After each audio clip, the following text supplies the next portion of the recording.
Hello IBHS and welcome to the May 9th weekly update. Sorry about last week, just too many things. So first thing is just a reminder about time stamping. I've included on the email another FAQ, but please go back through the stuff we've sent about that.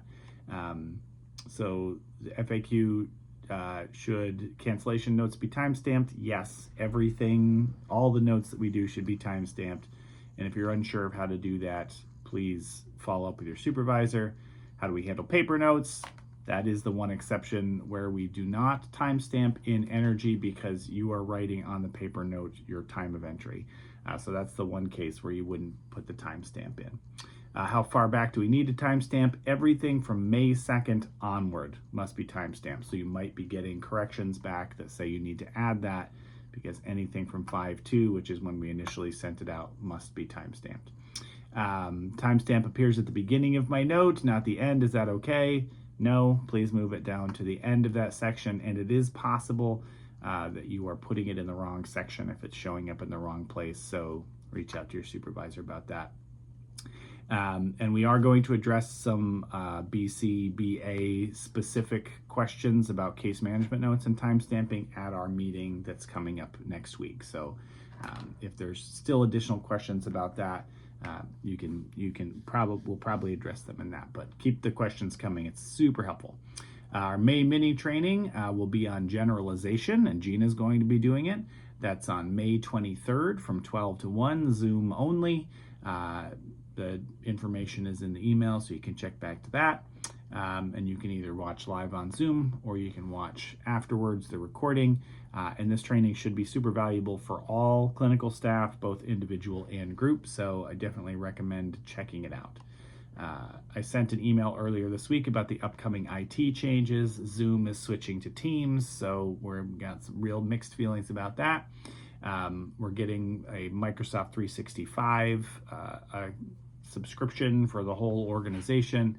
But the first thing that's going to be happening, and IT sent an email about this, is that Duo will be going away by May 31st. So that will be switching to Microsoft Exchange, I believe is the name of it, which is a different multi-factor authentication kind of system. So keep your eye out for those emails, and one already did come out.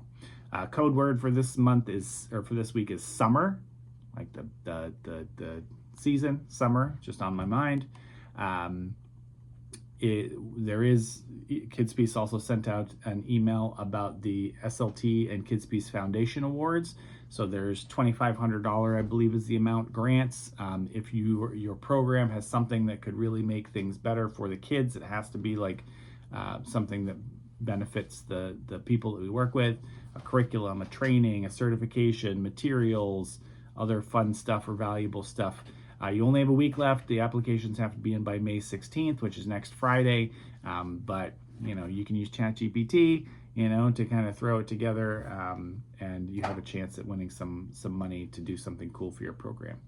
ABA tip of the week this week is myth number 3. The myth is scolding never reinforces behavior. And of course, we know the facts are that sometimes any reaction at all can reinforce and maintain behavior. If a child is maintained by attention, it doesn't matter what kind of attention. We get stuck in our heads, good attention, bad attention. Oh, I'm telling them what they did was wrong, or I'm explaining to them why that was hurtful. All that's attention, right? So if they're attention motivated, then that's just attention. Good versus bad doesn't matter. So be really mindful of that in yourself, in your team, in the other kids, their peers, and their caregivers. It's really valuable information. And then finally, shout outs. Thank you everyone for everything you do. I got 3 specific ones. Caitlin in Bloomsburg. She's doing a great job finding practice opportunities. She's creative and energetic, always positive, taking and applying feedback in a positive way. She's doing a great job. So way to go, Caitlin.